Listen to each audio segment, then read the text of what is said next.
سیوم دکبر پرزیدنت جمهوری تاجیکستان پیشوای ملت محترم امامعلی رحمون با رئیس مجلس ملی مجلس عالی جمهوری تاجیکستان رئیس شهر دوشنبه محترم رستم امامعلی در کوچه رستم امکی فی ناحیه فردوسی شهر دوشنبه مؤسسه تحصیلات تا مکتبی خصوصی کودکستان بین المللی اینواسیونی بسبی را مورد بهره برداری قرار دادند.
انشاءات نوبنیاد ساحه معارف با توجه و غمخوری‌های پیشوای ملت محترم امامعلی رحمان و اقدام و تشبث‌های سازنده رهبریت مقامات اجرایی حکومت دولتی شهر دوشنبه به استقبال سزاوار از جشن 35 سالگی استقلال دولتی از جانب صاحبکار وطنی رستم سعیدوف با مبلغ 20 میلیون سامانی ساخته شده است. به پیشوای ملت محترم امامعلی رحمان اطلاع داده شد که کارهای ساختمانی در انشاءات مذکور سال 2023 آغاز گردیده در مساحت 6700 متر مربع با صفت بلند بنیاد شده است. باید قید کرد که کودکستان بین المللی اینواسیونی بزبی تعلیم تربیت کودکان از جانب مربیه‌های کسبی با تجربه داننده‌های زبان‌های انگلیسی روسی براه مانده شده و روند تعلیم مطابق با استانداردهای ملی و بین المللی صورت می‌گیرد. با پیشوای ملت محترم امامعلی رحمان منتداری خود را بیان نموده و شکرگزار از آن هستیم که در فضای آباد و آرام امور به سر میبریم.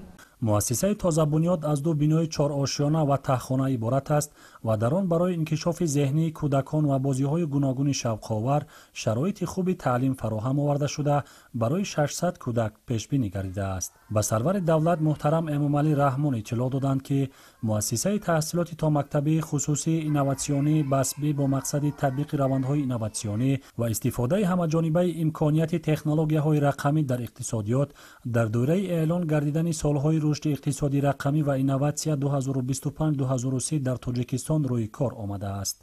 در پرتو سیاست خردمندانه پیشوای معظم ملت در پایتخت کشور عزیزمان شهر دوشنبه باز یک کودکستان خصوصی بین المللی اینواسیونی به نام بزبی به استفاده داده شد. ما کارمندان این بارگاه علم منتداری صمیمانه خود را به پیشوای معظم ملت محترم امامعلی رحمان میرسانیم که نسبت به معارف توجه زیاد دارند.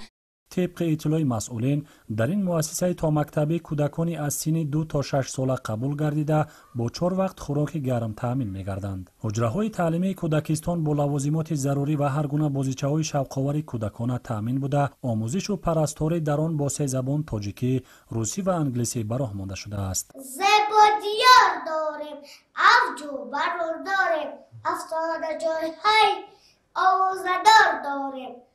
ما کودکان خوشبخت زادگانیم. دبیر جانکانی بابای مهربانیم. Душанбе, столица наша, всех столиц на свете краше. Город чудный, город славный, для меня он самый главный. И я родилась в Душанбе, и он очень дорог мне. Моя столица, радостные лица, у моей столицы нет границ. The house on which we live, love make, friends and sing. Where is my friends live? This is my homeland. My homeland, homeland. Таджикистан, мой край родной, люблю тебя и горжусь тобой. Долины, реки и поля, ты лучшая моя страна. استفاده از ربات‌ها، تکنیک‌های راهبلد، لونا و دیگر تجهیزات معاصر زمانوی که در روند تعلیم مورد استفاده قرار می‌گیرند، از افضلیت‌های دیگر این مؤسسه نو زمانوی ارزیابی می‌گردد. ما کوشش به خرج می‌نماییم که کودکان را به روحیه وطن‌دوستی، میهن‌شناسی، میهن‌پرستی تربیت نماییم. در آینده می‌خواهیم که نسل نورس وطن عزیز ما را در عرصه جهانی معرفی نمایند. طبق لایحه در این مؤسسه برای 23 گروه شرایط خوب از جمله حجره‌های تعلیمی با خوابگاه و حمام، تالارهای موسیقی، گیمناستیکا، تالار برای گذراندن محفل و چارابینی‌ها با 120 جای نشست، آشخانه، حجره جامه‌شویی، میدانچه بازی و حوض آببازی فراهم آورده شده برای کودکان خوش‌طالع زمان استقلال تحفه ارزشمند نامیده شد. در هر یک گروه 20 کودک عمل می‌کند که به آنها آموزگاران پرتجربه درس می‌دهند. با مورد بهره برداری قرار گرفتن مؤسسه نو تعلیمی 23 پرستار دارای تجربه و داننده خوبی زبان دولتی و زبان‌های خارجی، دیگر کارمندان پداگوژی و مأموری و تکنیکی، در عموم 88 نفر به کار و با معاش خوب جلب شدند. مؤسسه نو زمانوی همچنین برای رفت و آمد به خطر کودکان با نقلیات تامین است. مینه‌داری خش را بیان می‌کنیم به پیشوای معظم ملت، رئیس شهر برای رشد ساحه معارف و وارد کردن تکنولوژی‌های اینوواسیونی در تربیت نسل نو. ما آموزگاران کوشش به خرج می‌دهیم که نسل نو را در روحیه وطن‌دوستی و میهن‌پرستی تربیت نماییم. بگذاریم کودکستان مکانی گردد که در آن الهام، خوشبختی‌ها و آینده درخشان را کودکان پیدا کنند. صحن بینای مؤسسه با درختان و گل و بوته‌های آرایشی و همیشه سبز آراسته شده، درآمدگاه آن پیشتاق جالب و نظرربایی دارد که با ذوق و سلیقه بلند آرایش یافته است. همزمان در صحن بینا ایوانچه تابستانه برای گذراندن مشغولیت‌ها ساخته شده است. باید تذکر داد که در دوران صاحب استقلالی با دستور پیشوای ملت محترم امام علی رحمان برای خوش‌سواد و دانا به وای رسانیدن کودکان و در روحیه وطن پروری تربیت نمودن آنها، شماره مؤسسه‌های تحصیلاتی تا مکتبی در شهر دوشنبه زیاد می‌شوند. راهبر دولت محترم امام علی رحمان ضمن بازدید به صفت کارهای انجام یافته بهای بلند داده، مسئولان و آموزگاران را به تعلیم با صفت کودکان و در روحیه وطن دوستی تربیت نمودن نسل نورس هدایت نمودند.